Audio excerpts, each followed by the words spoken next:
Bonjour, ça va? Bienvenue, and welcome to Salon Des Artistes, where I will be interviewing the artists and stars of Karma Cabaret, Soho's glamorous variety show.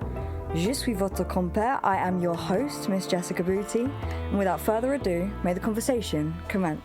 Here we are. Have you got an intro? In front of the velvet curtain. Is all I can say. That's perfect. Okay, fab. Miss Dolly Dove, welcome. Hello. Hi. To the beautiful podcast. Yes. Hello. With Miss Jessica Booty. And that's the intro. Perfect. Perfect. How are you doing today? I'm really good, thank you. How are you? Beautiful. I'm doing well, thank you. Feeling very squeezed. We're cinched. We're cinched. We are For the gods. cinched. We are cinched for the gods. Of course, you are a fabulous burlesque dancer amongst many talents. You are also a tattoo artist, specifically illustrations of Pinup. Yeah. And that is something that I'm very excited to dive into. But I would like to start, I believe, with the burlesque. Yeah, perfect. It's how I found out about you. So please tell me how you got into burlesque. So I got into burlesque by accident.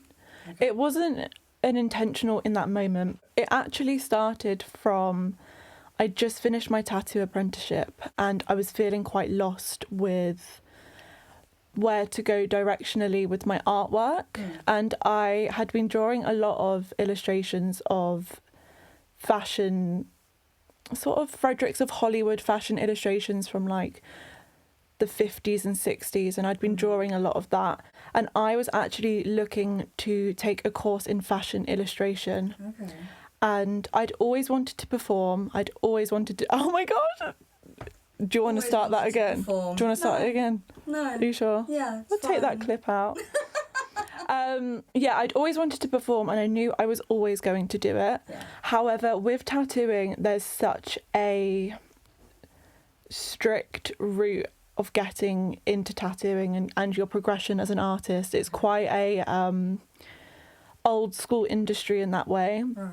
And I thought to myself that I need to wait for burlesque until I'd been tattooing for maybe 5 years. And then I came across a really incredible organisation called Drawing Cabaret Couture. Yes. Which is where performers go and they pose for life drawing and artists or photographers can come in and take pictures. And I found my mentor, Eliza Delight, through Drawing Cabaret Couture. Oh, I see. And then I felt quite lost at the time. I had so much extra time on my hands because I'd gone from working 5 days a week to 3 days a week. And she had just started a course that was about to run the week after for level 1 burlesque. And the rest is history. It sure is. Yes. Yeah. Eliza Delight, of course. Yes. So you're talking about your mentor. Yes, my mentor. I was lucky enough to come on Bank Holiday Monday in April to your show, Eliza's show. Yeah.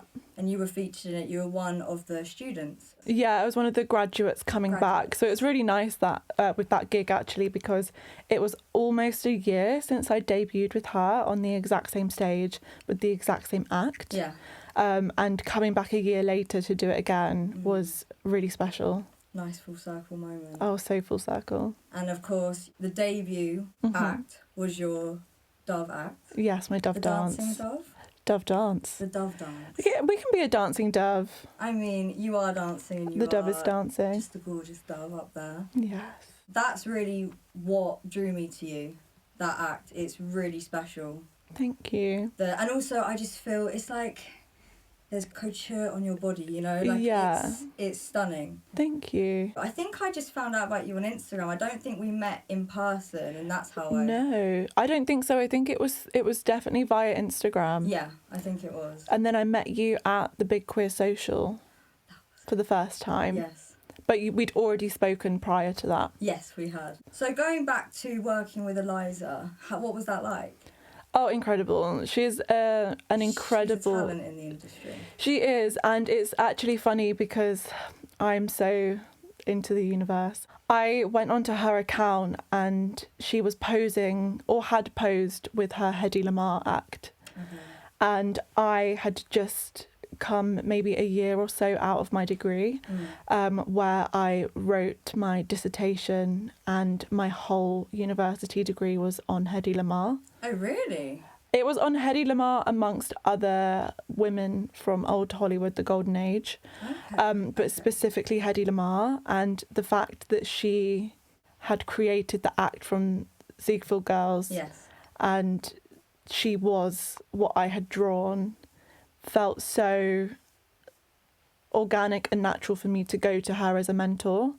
And she's incredible. She's been in this industry for 15 years, so you've got access to an incredible wealth of knowledge. Absolutely. And it just kind of snowballed into a really beautiful friendship, and her guidance has been monumental, and I would not be the performer I am today had I not been taught by her. Yeah, absolutely. So, these people shape us. They do. Honestly, it's so nice to be shaped by somebody who has been so entrenched in the London burlesque scene and has travelled and understands the art so incredibly. And also I don't come from a professional dance background. I have no classical training, and neither does she. She comes from an art background like myself, and I think that's a really interesting perspective to have, and a different approach potentially. Yeah, and I definitely relate to that on an art background level. For sure. Speaking of, so you mentioned you did your dissertation in, Hedy Lamarr and other starlets, Hollywood starlets. Yes. Your degree was in painting. It was in fine art painting. Fine art painting. It was a fine art degree, and where I went to university was University of the Arts London. And the way that they sort of manage their fine art degrees is by splitting them into different, what's the word? Not professions, different media forms. So you can do fine art illustration, fine art photography, fine art painting, and I did fine art painting. So going back, what made you choose the fine art painting? I got told by a psychic that I am stubborn. Love. And I've never considered myself to be stubborn, but looking back, I am stubborn creatively. So I was adamant from the age of about 14, I will never paint. Right. I do not like painting. I will not be a painter. And then as I developed artistically through A-levels and GCSEs, I started painting and became quite good at it. And then ended up studying a degree in painting. So it's quite hilarious that I was so stubborn and adamant that I was not going to do that. No. But yeah, so I ended up doing the painting course, but unfortunately it fell through lockdown. Yeah.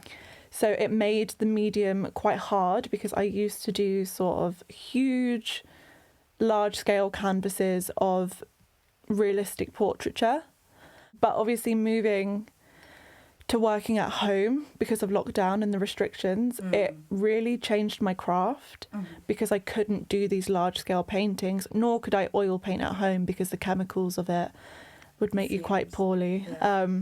So I ended up moving on to pencil and paper. That really changed the trajectory of my artwork because I had to look at my references online, and it was actually a picture of Judy Garland that sparked my love for women in the golden age of Hollywood, and the lighting and how beautiful the silhouettes are, and the photography side of it it captured an essence of beauty that I hadn't really seen and hasn't, in my opinion, been replicated since. It's just such a timeless beauty. It is. So although I did a painting degree, I ended up specialising a bit more in pencil drawings. Interesting. And do you think that switch in lockdown, being forced into a slightly different medium, vastly different medium, do you think that's what led you to the pin-up illustration styles? The essence of pin-up, in my opinion, is so beautiful because it's an exaggerated silhouette. They're exaggerating a form, they're exaggerating the clothes, they're often in positions that are exaggerated. And I think the fact they often are small scale is what's really interesting about them. Makes it more intimate. And also it captures that essence of like pocket-sized, these like women who maybe are overly sexualized because they're being exaggerated. Maybe their waist is tiny and their hips go out and it's really playing with proportions. That being smaller is, I think, what felt really natural to me to then draw images like that, because I was at home and I didn't have the space. I was renting a flat with my boyfriend, a 1-bedroom flat, and I just had to draw on my coffee table, so I had to downscale, and that really led into pinups. I've got a really awful it's an A3 picture where I had drawn like maybe 5 different cowgirl pinups. And I hadn't seen it for that image that I'd drawn for maybe 2 or 3 years. And I pulled it out the other day and I've tattooed maybe 3 or 4 of the images without realising that I had used the same references years later. Oh, wow. It was really interesting. That's nice. And did you see a progression? Oh, yeah. Yeah. Like any creative form, if you start out incredibly, that's like 1 in a million. It takes time and dedication to like make something and progress. Mastering your craft. And we are on that journey for life. Oh my gosh, for sure. Yeah, even like something I do last year, or even with the Dove dance, it took me about a year to even start to feel comfortable with the direction that it was going in. And I'd come back from gigs and I'd just watch the video back and tweak things, and it kind of would change every single time I did it. And I think that's the beauty of learning and growing as an artist and a performer, is that you can change something and you evolve as you go on. Yeah, absolutely. That fluidity is very important. For sure. It is. When you're speaking about these pin-up illustrations, is pencil to paper or pen to paper? At university, it was pencil to paper. Okay. With tattooing, it's slightly different. A lot of your work needs to be done on an iPad. Right. Because that is how you then translate it into a stencil, which then translates into a tattoo. Yeah. So I draw now slightly more on an iPad than I do on pencil to paper. I do want to change that. That's something that I'm actively going to kind of shift away from. Yeah, it would be maybe biro as well. That's a really interesting medium when you're starting to learn to tattoo, because tattooing's permanent and you can't go back. If you make a mistake, you have to learn to incorporate it into the piece. And that's the same with biro, because you can't rub a biro out, whereas with oil paint you can scrape it off, or with pencil you can rub it out, but with biro you can't. You have to work with it. Judging by what I'm hearing, you fell into the pin-up illustration because of the change in medium. Yes, I also think... And that led you to tattoos? Well, I always wanted to tattoo, always. So you had this in your mind? So I always knew I was going to tattoo. That was the goal. I went to university to tattoo. I was going to drop out of university if I got my tattoo apprenticeship. Right. Burlesque was something I always knew I was going to do, but I had to delegate my time. And I thought, because of how tattooing and the culture of it is that you can't have anything else but tattooing. It's a very old school industry that it's unregulated.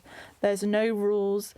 So the rules have been made by people who want to gatekeep the industry, and having 2 jobs and 2 careers is maybe a bit frowned down upon. So I was cautious. Yeah, I was cautious when I was a newbie tattoo artist to do burlesque that early on, because it was taking me away from my craft. But tattooing was always going to happen for me, and I was going to drop out of university if I'd got it. But I didn't until maybe a week before my degree finished. Oh, wow. So it all lined up. It lined up well. Lined up perfectly, yeah. Wow. I mean, I know that they are vastly different careers, but in some ways they definitely echo each other. For sure. Because you are kind of the illustration that you draw.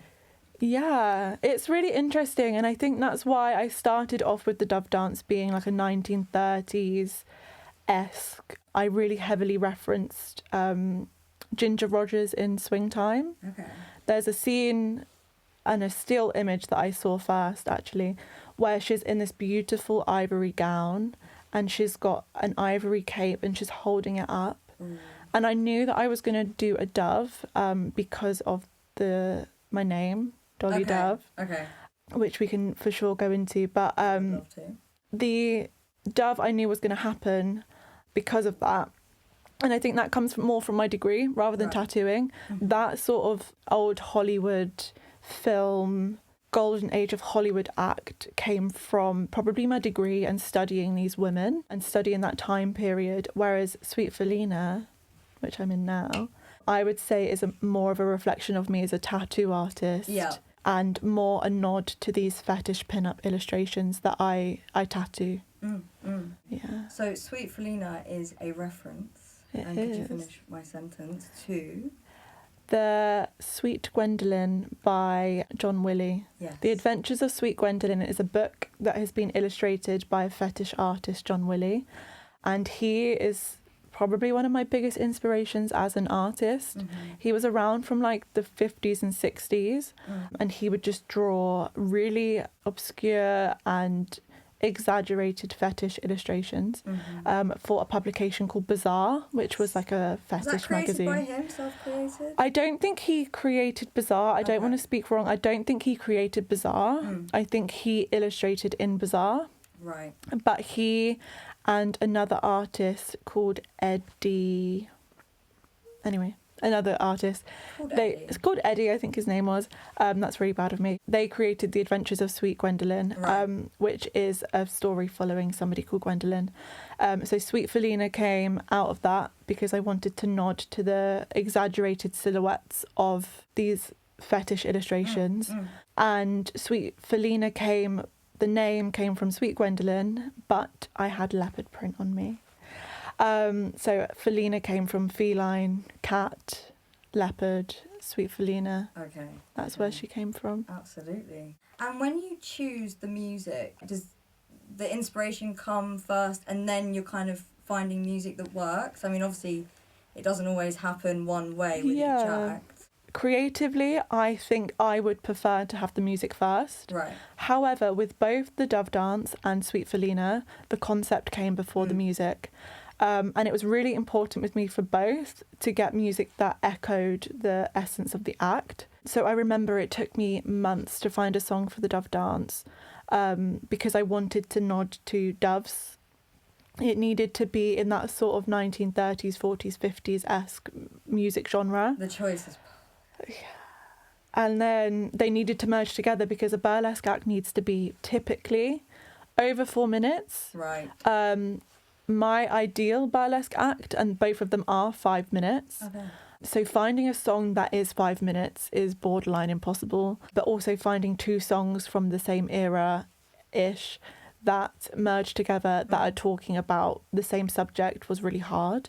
And I do think creatively maybe I would have an easier time choreographing if I had the song first. And I have some songs for future projects that I know I want to use. But for these, I knew I wanted to start with a dove because of the name Dolly Dove, which came from when I was at university. I did so much research into these starlets and how they changed their name, and that a lot of them don't have their birth name as their stage name. So at university, I created Dolly Dove after the Dolly sisters. The Dolly sisters are two Ziegfeld girls, and they would perform a lot. And then the Dove came from, I have a vintage Dove soap picture, not a bar of soap. No, I have a vintage bar of really soap. Old soap. No, yeah, it's just like in the corner, crusty. No, this was, it's a poster of a woman sat. It's a really beautiful image and it has the word Dove on it, and I was creating the name Dolly Dove. So it came from the Dolly sisters and this poster that I had alongside Dolly Parton because I love Dolly Parton. Of course. And the first, an icon. What a woman. Yeah. And yeah, so the first act I knew needed to be a dove for me. Okay. And then Sweet Felina, I felt like I wanted to show people another side to me. Because a lot of people that find me through performing don't necessarily know I tattoo. And I think this Sweet Felina feels like the other side of Dolly Dove that isn't as like classic and angelic and a bit more gritty and has a bit more punch to her. The reason why I wanted to interview you, but also the reason why you were in the Karma Cabaret lineup, I just think you're incredibly special because, I mean, the artistry is, for me, it's next level. Thank you. Because the acts, you've really dove in to what is truly you as an artist, and that really shows. Thank you. And I think that's incredibly special, because it's one thing to have an idea in our head, and then the way that you've manifested that idea in the real world and presented it to us, it's something that I'm incredibly fascinated and inspired by. Thank you. I think it's really interesting because I get asked a lot at work, which is tattooing. I never call burlesque work. It doesn't feel like work to me. I'm sure in years it will feel like work to me. But at work, I get asked a lot what my favourite medium is. Like, is it painting? Is it pencil? And I get asked that all the time. And actually, I think I've come to realise that Dolly Dove and performing, it is my art, and that's how I express myself as an artist. And I think I was really hard on myself for a long time because I felt like, especially within tattooing, like you need to be churning out work, drawings, paintings, etc. And I felt really stuck because I didn't want to do those things. And my strongest point as a fine artist is photorealism. It is copying an image. I find that quite natural for me to do. But I was really referencing these women and this time period, or things like John Willie's illustrations, and just replicating them as an image. But burlesque for me feels like I'm becoming, it's like performance art. And I don't mean performance art by means of like performing, I'm talking that, but also when I was at university, there were performance artists where their artwork was maybe them sat, so it would be your degree show and somebody just would sit and they would act a scene out to everyone that walked past them, and that was their entire degree. And this feels like I'm becoming the women that I want to draw, and that's the art. You're your own inspiration, baby. Wow, I yeah. But also I'm referencing so many incredible people in my work, and I think it's really interesting. Your work is rich in references and history and an ode to pin-up and the vintage world. Yeah. You are a vintage girly. I mean, from what I've seeing you out in the real world, you're pretty vintage. Would you say so yourself? Would you agree? I would agree that as Dolly Dove becomes the person that she is, I say she, because I do think they're very different people. You've got a separation. It's trickled into Shannon. Yeah. And I'm finding my identity and I'm feeling really good about it. And I would say that I have started heavily referencing vintage in my personal life, which is great. Fun. It is great. Even Shannon dresses vintage. Shannon dresses vintage most of the time. It's strange because when I go to work, I also show up as Dolly Dove because Dolly Dove is a tattoo artist and a performer. So I make sure that my clients are also getting that experience from me, because I have thought about, I could just like come to work in leggings and a t-shirt, but everyone could, but I do come to work like fully to the nines. But even in my personal life, like I think I am slowly becoming more vintage, and I love sourcing vintage clothes. I love sourcing vintage hats. I love sitting on Vinted or Etsy or going to more bespoke vintage sellers and finding vintage items. It's a slow process. I also have a 90s aesthetic to me sometimes. Like I love a sort of strong 90s or 80s silhouette, but the way I set my hair, the way I do my makeup, a lot of the outfits I wear, I would say they are vintage. Very Hollywood. Very Hollywood. Old Hollywood. Very old Hollywood a lot of the time. Yeah, not Hollywood now. But yeah, I would say that I am slowly becoming more and more vintage. And I think it's a process. And I'm learning because there's such rich history. I was performing at a festival in Canada, and somebody came up to me and asked Eliza and I, because we were there together, what like decade do you think you dress from? Right. And I was like, 50s. And Eliza, who's got a wealth of knowledge about this, she was like, I think you're more 90s. And I was like, really? I'd never considered that before. But the more research I do, I think I pull from different eras. I think my style references the past more than it references the present to a degree. Yeah. I still like a trend, but I think I try and twist it into a bit more of a vintage. And whether that be 1920s, 30s or 90s, because that's vintage now, apparently. It sure is, girl. It sure is. Little intermission there. Little intermission. Of course, watching Edita Von T's interview, she did say that she references, you know, from any era. She used to try and do it kind of factually and historically. Yeah. Only 50s, but now she's got the influences, like the cat eye might be 50s and the hair might be 40s. Yeah. But I think a lot of us in this vintage world and this cabaret world, we're similar. Oh, absolutely. I just try and dress intuitively, and if I like something, I like it, and if I think it goes with that, it goes with that. Yeah. And I think that I wouldn't want to section myself off to one era, because there is such beauty in all of it. And I think it's more just like I'm settling into myself, how I visually look, how I am internally, like my morals, my thoughts. Like, I don't think you ever stop doing that. But I think as long as there's leopard print in it, we're fine. That's the one rule. The one rule is that there's leopard in there somewhere. I love that. Absolutely. Yeah. You know that's very you.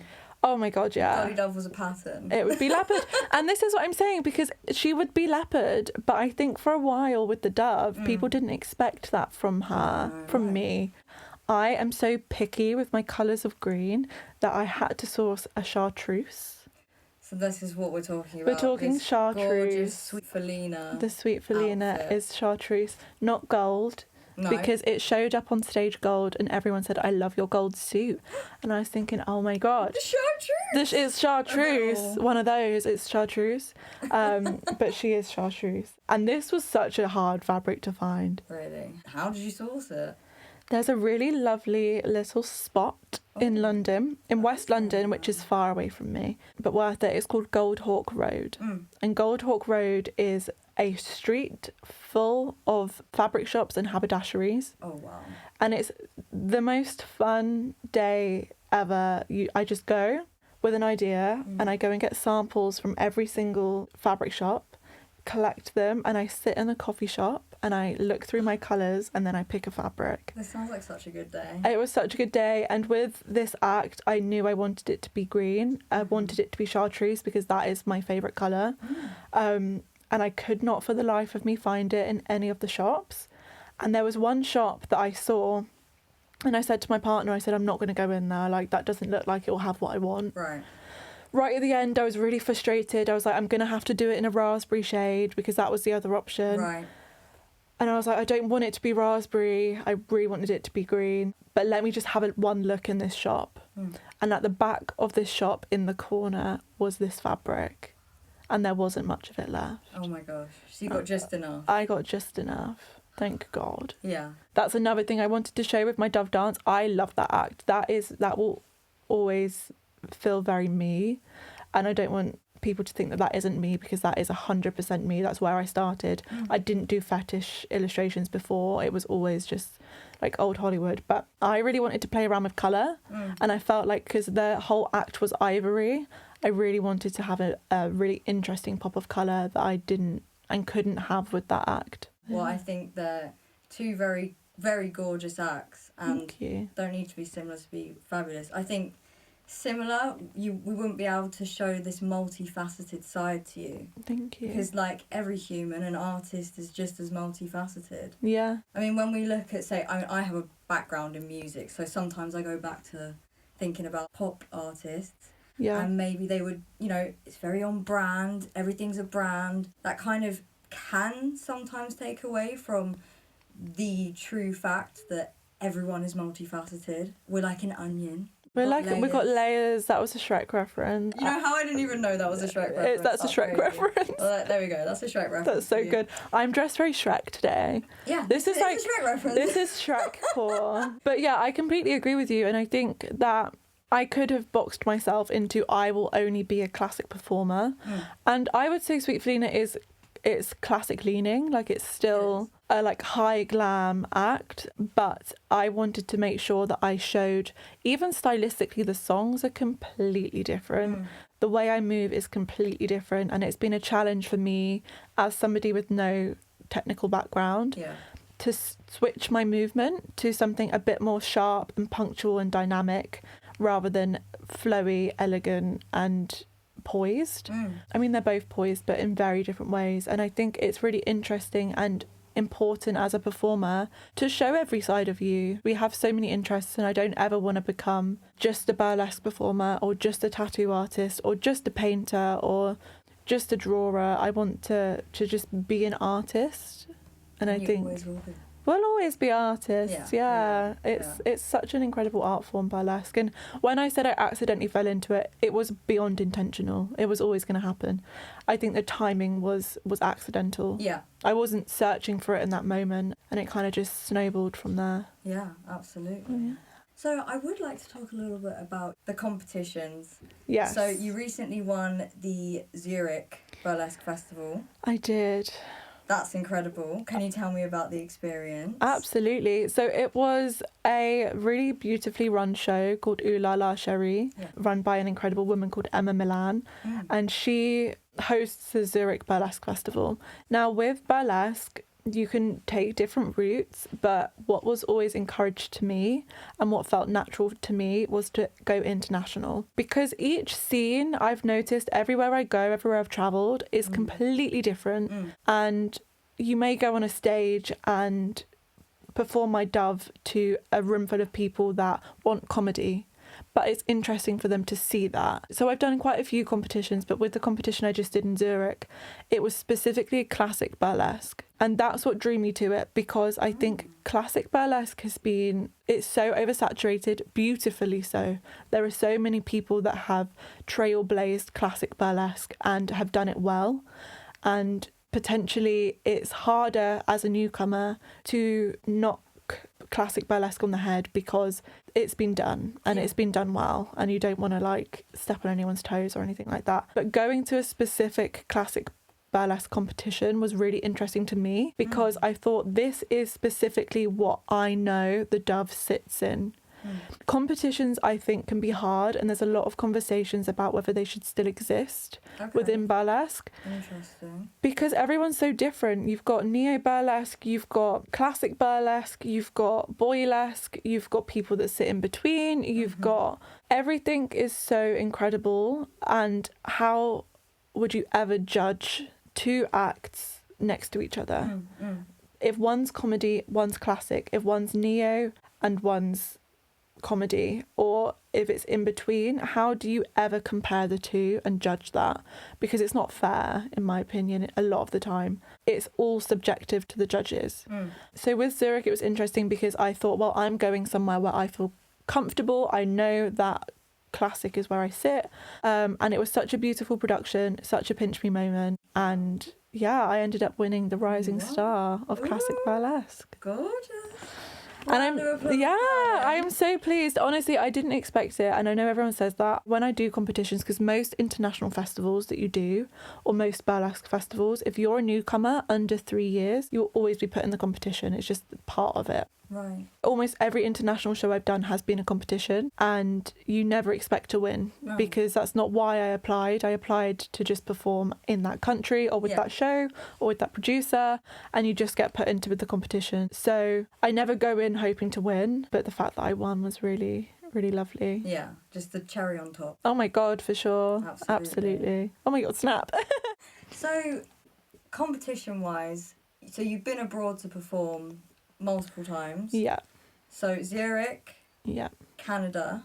That was a burlesque festival. That was. Any other or honourable mentions or any others? Well, so it started with Montreal Burlesque Festival, right. Okay, which was crazy. It was actually, I wasn't going to apply for that because it's such an established, well-respected and big festival that I didn't feel ready. I applied for that when I'd been performing for 3 months. I had the video of my debut and that's it. Wow. And I applied literally hours before closing, and then the next day or a day later got an email back from Scarlett James, who runs it, and said that you got in.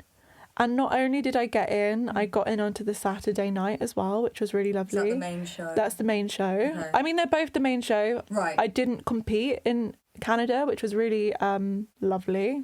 Yeah. But that's where it started, and that was a really beautiful big stage. And by big stage, I don't mean size-wise. It was a big stage. But big stage is in a lot of performers know about that festival. It's quite respected, and it's just a really interesting thing to have on my CV. And it was a beautiful production. It was a gorgeous stage. I'm so beyond glad that I did it. But from there, I did another one in France, which I'm going to butcher the pronunciation.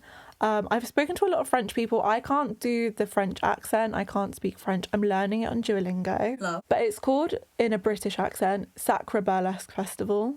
Okay. In a French accent, it's Sacré Burlesque Festival, and it's in the Champagne region of France. Cool. And that was gorgeous. And then I did Zürich, and I just came back from Germany and did one called the Salon Lux Burlesque Festival. So I've done 4. Also, one to mention is I did Brighton Burlesque Ball. That was another festival that was held in the UK. But I think they're really beneficial to newcomers. I've made some really good friends internationally as well. I've made a friend from Oslo, and I would never have met these people had I not done these international gigs. And have you got your eye on any future competitions or places abroad that you'd like to perform at? So, separate questions, but perform like festival wise, I would love to do Stockholm and I would love to do Berlin. They're on my list. I don't know whether I'll necessarily apply this year or not. I probably will. Because I always do that. I'm always like, oh, I won't apply. And then I apply because I'm like, oh, let's just try. And then it happens. And I'm like, oh my gosh, I'm going to go there now. Yeah. And then it becomes real. Okay, no, we actually have to do And this. I have to buy a bigger suitcase because nothing fits in any of my suitcases. Like the hat. The hat. Got to get everything in. The sticks on my Dove Act are nearly 1 metre each. Oh, wow. Okay. Yeah, and I have to hand pick them out of the cape every time I travel with them and stitch them back in. Oh, I did not realise. Because they're so big.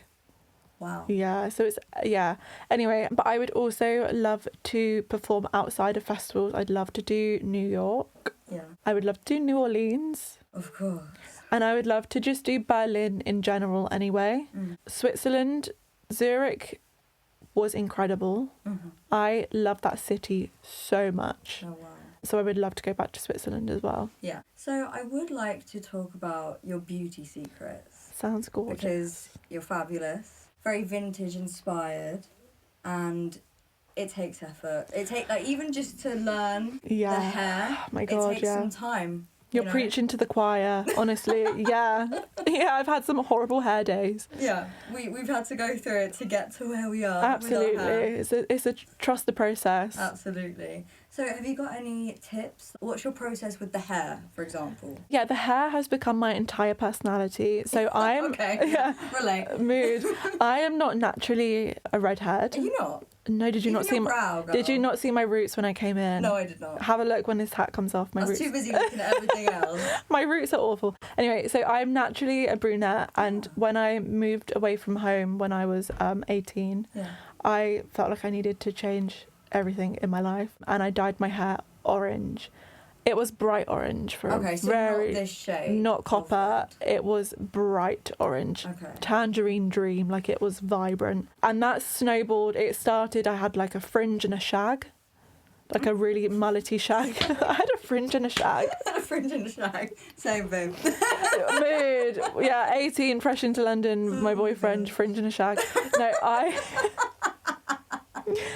it was like a shag mullet cut. Okay. Like a wolf cut. Not so, well, I guess, is that vintage in some No, way? no. This was pre-vintage. This was... It's not old Hollywood, baby. This was not old Hollywood. Sure. This was very 70s rock and roll. Yeah, well, this is the thing. I have transitioned so much that I now feel like I'm coming into my own. But, when I started tattooing, I listened to, rock music. Okay, girl. Had a shag. And it snowballed into how it is now. Yeah. And the copper and the hair. The hair is like my whole personality. If I went back to brunette, I don't know who I'd be anymore. So I've just trial and errored for maybe the past year since I've started performing into how to set my hair. Yeah. So now I actually have my hair cut into a horseshoe cut, which is the cut that they used to do back in the day. And it's essentially like a big horseshoe. So the front of your hair is really short and the back comes out into like a U. And when you set your hair, it naturally falls a bit more into the position of a vintage haircut. Ooh, maybe I need to get this cut. It's called a horseshoe cut. That has been monumental into changing my hair game. Okay. It's so different, I can't even begin to describe. Noted. Horseshoe cut. Today I didn't wet set. This is actually a hot set. So I set my hair using heat. So I used my straighteners, pinned it, let it cool down, brushed it out. If I have time or if I'm performing for shows, I wet set. So I set my hair, it depends on how curly I want it. If I want it to be a bit more soft, sorry, my belly keeps rumbling, girl. I'll have to get a snack after this. If I am setting my hair and I want it to be a bit more slick, I do it 2 nights before, sleep in wet curls. And spend the whole next day. Spend the whole day looking like Annie, letting it just like drop. Then I repin it and brush it out properly on the day of my performance. And if you want it real curly, I just do it the night before. That's serious stuff. And come in my little headscarf and take them out. Yeah. But it's a process. The hair is the longest part of getting ready, in my opinion. I'm sure you can relate. So, do you know what I find? Yes. Certainly relate, especially like spending the whole day looking like Shirley Temple or something. Yes, oh my gosh, Very relatable. Your silk scarf game, is that something that comes into it? Yeah, I need to invest more in my silk scarves. Okay. I have just brought a leopard print one, obviously. I'm so glad to hear that. Yeah, finally she's got a leopard print one, but before I just had a black one, and I actually brought it because my hairdresser, who I love, I can blame this on Aaron. Aaron is my hairdresser. He taught me how to set my hair as well as Eliza. Both of them taught me. But he once pin curled my hair before a show and I didn't have a headscarf with me, so I ran across, and he's on Brick Lane in Shoreditch. So I ran to one of the vintage shops in Shoreditch with my hair in pin curls and just randomly brought a black one. But the more that I'm wearing them, I've invested in a bit of a nicer one. Silk scarf is a must, or satin. Mine is satin, not silk. Okay. I'm not on the silk yet. I'm sure I'll get a We'll get silk that. one. If you were to just sleep in pin curls, I think you'd wake up looking crazy. But the It's silk, frizzier, maybe. yeah, but the silk really helps the frizz. It helps it dry and stay in place.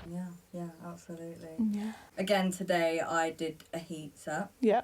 hot set, but when I'm doing a wet set, there's the whole kind of awkward phase in between it looking gorgeous. Oh gosh. And that's why I bring the scarves up, because they're important. I feel that a really important part is still having a little bit of hair out or something, like having a whatever it might be. Yeah.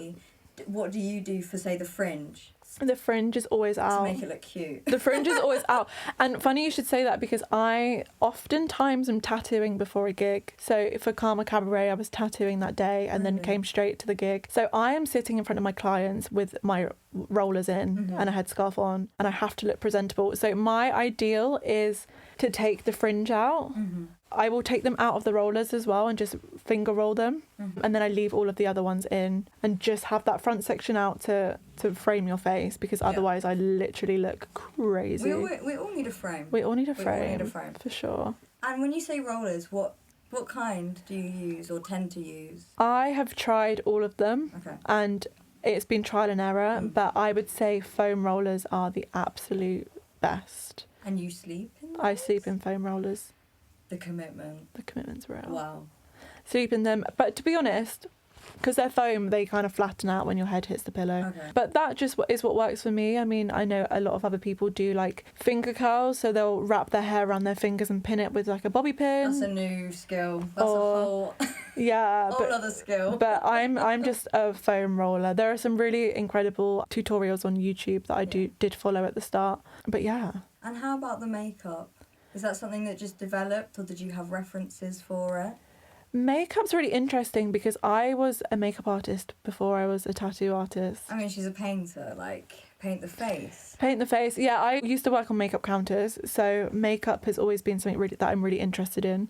So when it came to stage makeup, I had no idea what I was doing, because I can do my day-to-day makeup and I can do makeup on other people, but doing my own makeup for stage was trial and error, because it's such a different way of doing your makeup. Light hits you harsher from different angles, but stage makeup, trial and error. I think I'm trying to nod more towards the eras, so the Dove dance is a bit more of a circular eye shape with glitter. It's a bit more shiny. It's a bit softer. It's not as dark, with a bit more of a natural brow. And then Sweet Felina is a harsh cut crease, long eyeliner, and it's a bit more graphic with a bolder brow. So that's really interesting because you performed at Karma Cabaret, and of course you perform across the board cabaret shows. Yeah.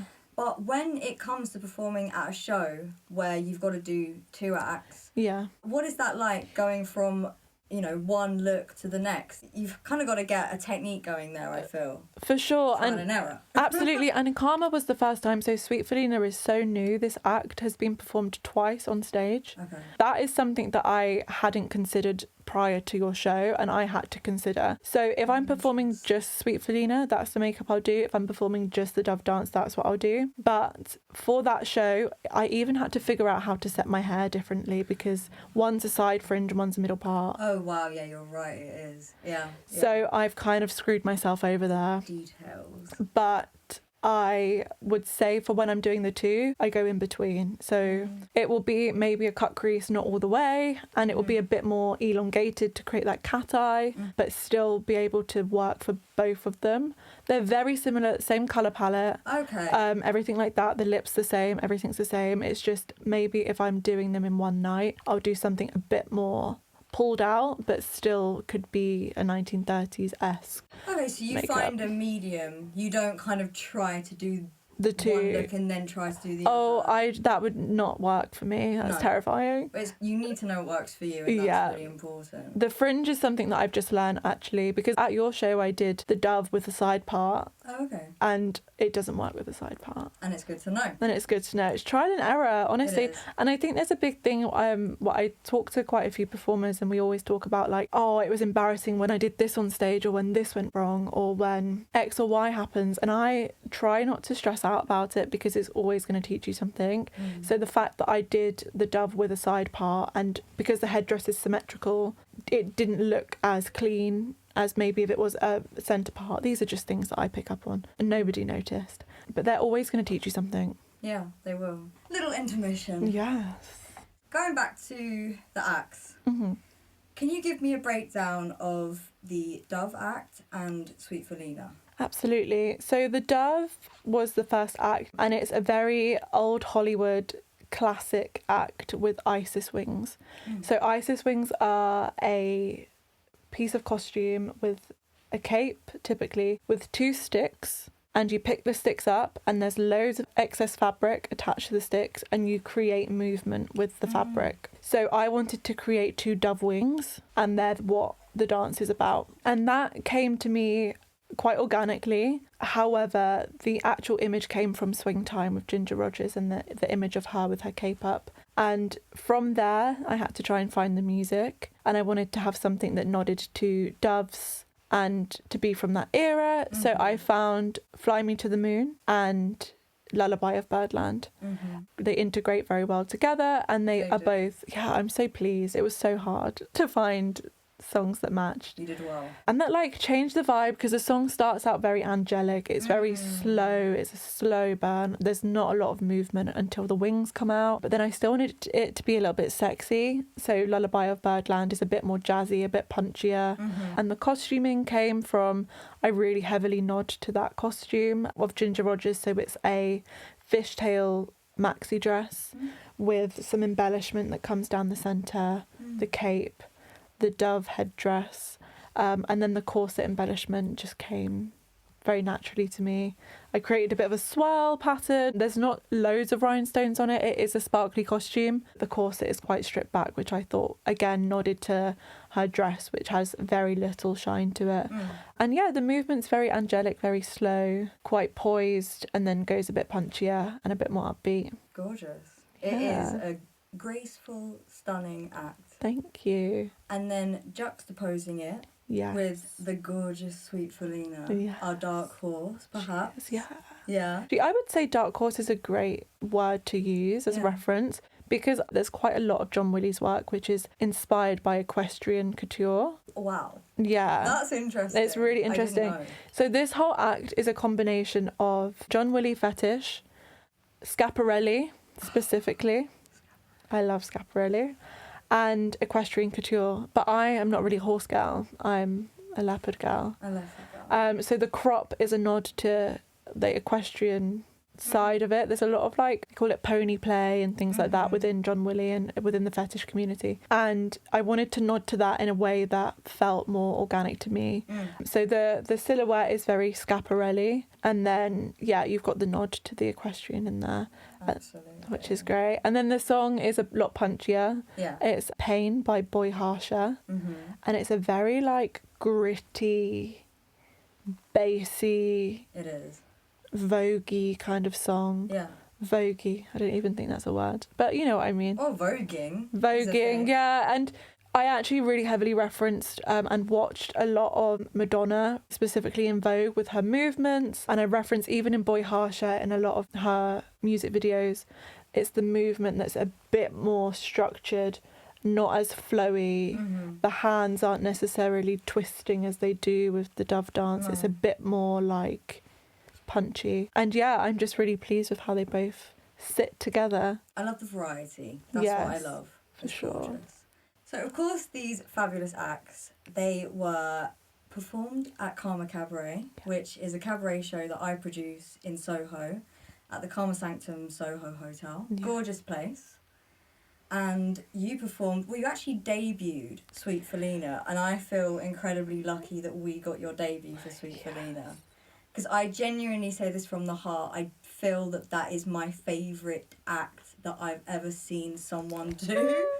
And I genuinely mean that. I do have an affinity for Pinup, John Willie, but Pinup. And so I just feel very lucky that that was a debut at my show. Yes, thank you so much. Honestly, it's one of those things where to get producers to book you, you typically need to have sent a video, whether it be a rehearsal video or a video on stage. And you just let me go in blind and just show everyone what Sweet Felina is and who she is, and in comparison to the Dove and how they work together and how they fit into a bill. And I think that Karma Cabaret is a really... I love your branding. Thank you so much. The branding of Karma Cabaret is gorgeous. Thank you. I'm a really big fan of how you've marketed it. Genuinely. Touch. I think it's really beautiful, and the show itself is really gorgeous. I love that it's in a Soho hotel. I think it's a really interesting venue to perform at and to be as an audience member. And I think there's a lot to talk about how different settings change the acts and change the bill and who you may be cast and what you want people to bring. And when you're picking people's acts, if they've got a variety, you pick them differently, I could imagine, based on the space. Absolutely. And I think it's a very intimate space. It's very dark and sensual because it's like there's not much natural daylight, and I really think it takes people to another place, and you create an atmosphere and a show, and it can be whatever you want it to be because it's within those walls. Absolutely. And you've just created a really like sexy, classy show for sure. And and I love that it's interactive and immersive. If you want it to be, you can change how you seat people, and as a and we've definitely experimented. Really, I love the setup that we had for this one. Although there's always a note for you. But that's just producing a show, you know. Maybe you'll never find the right seating pattern, and maybe that's the beauty of it, is that every time an audience member comes, if they're a regular or if a performer's performed with you before and they're performing again, it's going to be slightly different. And I think the way the room's set up is going to change where people move and how people see the show. And I think that coming to a hotel in the heart of Soho is a really, really beautiful way for an audience member to do the journey of the show. Yeah, absolutely. And I think it's really beautiful, and it creates a atmosphere that maybe a restaurant on street level would be a different energy, or maybe a stage production would be a different energy, and everyone watches differently. And I think the beauty of Karma is that it's so intimate, and you don't have that separation of the stage and the audience. The audience are part of the show. Yeah, they are. And it's interactive, and it's really, really, really gorgeous. Thank you very much. Yeah. I mean, I feel that speaking about Karma Cabaret a little bit more, that the goal for me was to kind of create the jazz lounge of not only my dreams, but of everyone's dreams. Anyone that's into vintage, jazz, burlesque, cabaret in general, drag, I want them to come in and feel that this is the jazz lounge of their dreams. Yes. And the way that we had the seating, just to speak about that more. Absolutely. The way that we had the seating for this one, I mean, we always have a runway down the middle, and it's like a T-shaped stage is what I like to call it. Yeah. Because I want to encourage our performers to be, if they want to, and if the act permits, to be using the T shape, you know, not just it be this one rectangular area. But I think cabaret seating is always important. I mean, it's a velvety room. It's underground and velvety, like it's sumptuous. But cabaret seating, like I want people to have tables to put their drinks on and feel that they can converse with their friends and have a great time. And that's all very important to me. For sure. But the way we've had it before has been more everyone facing the front. Nice. So kind of, obviously you've got your... What can we call that? That catwalk. aisle down the middle. Yeah, catwalk. Yeah, that. Oh, yes. It's definitely a catwalk. It's definitely I use it as a catwalk anyway. We're strutting. I have had it before where everyone's facing the front. However, having kind of people turned in has been really interesting, and I think I have notes, but having the sofas kind of facing each other has been a really interesting one. I'd like to see where we go with all of that. Yeah.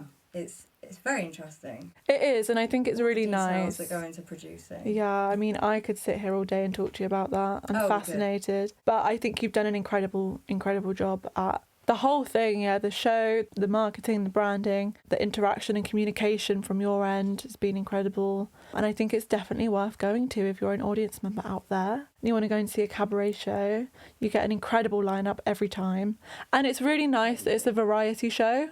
Yes. Because I love performing with variety acts, whether it be a drag queen, a singer, a hoop, an aerialist, maybe not aerialist, but more like floor work, contortion. One day with a different venue for this space. Yes, but a lot of aerialists, the reason I said that is because a lot of them do floor work as well. Yes. And I could imagine you could get some really fun people in. And it's nice to break that up and have a variety so you can see lots of stuff. Lots of incredibly talented humans can walk through that door. So many talented humans and so many more to come. Yeah. It's all very exciting. Absolutely. So let us pivot to your early life. Yeah.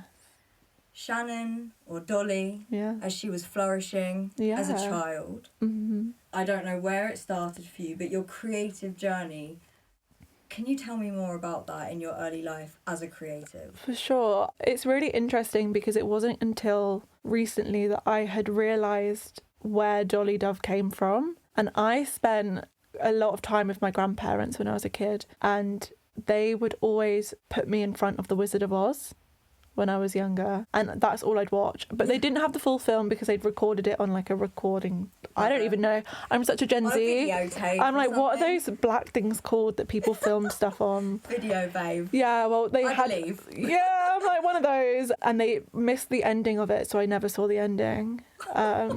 Until recent, well, not until recent, the cliffhanger. And I would sit in front of that and watch it all the time. And my nan was very eccentric and she loves a fur coat, she loves leopard. To me, I always say it's quite sweet. She smells to me like red wine, cigarettes and garlic, because she's like a great cook. Anyway, I think a lot of who I am today as a performer and as a creative comes from her and from watching The Wizard of Oz.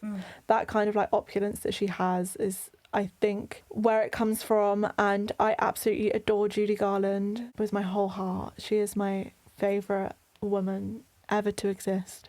And yeah, I think a lot of it comes from there. I think creatively, like school, I was always quite good at art, and my mum would always put me in front of like a sketchbook and I'd always colour and draw on the weekends. But I think that it's really interesting how things from when you were younger, you don't even realise, but they do penetrate life as an adult and they do come through, and you do start to notice like, oh, maybe that's because of this. And I think my mum was also great in the fact that she cared a lot about my grades, but she didn't care to the point where she didn't let me do art.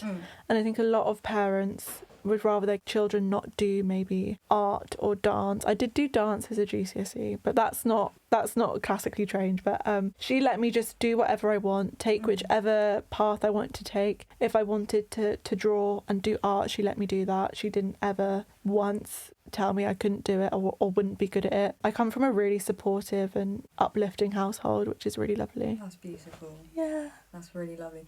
And it's incredibly important, especially in the early stages of our development, you know, if you're going to end up being that creative person, to have someone that just lets you get on with what you want to do. Yeah, she's like my biggest fan. And having that support in the background. Oh, always. And like, she screen records my reels and re-uploads them on Facebook and doesn't crop out the time or her battery life. She just loves to know what's going on. Yeah, and I think it's very like telling, coming from a place where whatever I wanted to do she would support, bred for a really creative upbringing. And even though she herself isn't necessarily that creative, just having that like unwavering blind support and just trust in me has been really uplifting and important to who I am. One other thing I would like to talk about is any future projects, future acts. Yeah. I mean, obviously, you're a multi-hyphenate, so this doesn't have to just be about burlesque acts. Yeah. When it comes to art, have you got things in mind? Can you share anything with us? Yeah, I want to do a lot more paintings in my tattoo side of life. But in burlesque, I would love to do a fan dance. I would really love that. I've got a really interesting song which I will keep secret. Do keep it secret. I would absolutely love that. Maybe that's next for me. Maybe an act with other people involved might be interesting. That could be very interesting. It's okay, so I'm doing another show which I'm really excited for, that I'm creating an act just specifically for that show. Oh, okay, girl. And it's called the Double R Club, and it's a David Lynch. Yes. Yeah, it's a David Lynch themed cabaret show. And I'm a big Lynch fan. Yeah. And I'm creating an act for that, which would be really interesting. I cannot wait to see this. And I don't think I'll perform it anywhere else apart from that one show. Really? So it's just going to be fun. Custom. It's custom. It's yeah. I just really wanted to do it. When is that show happening? October. Okay.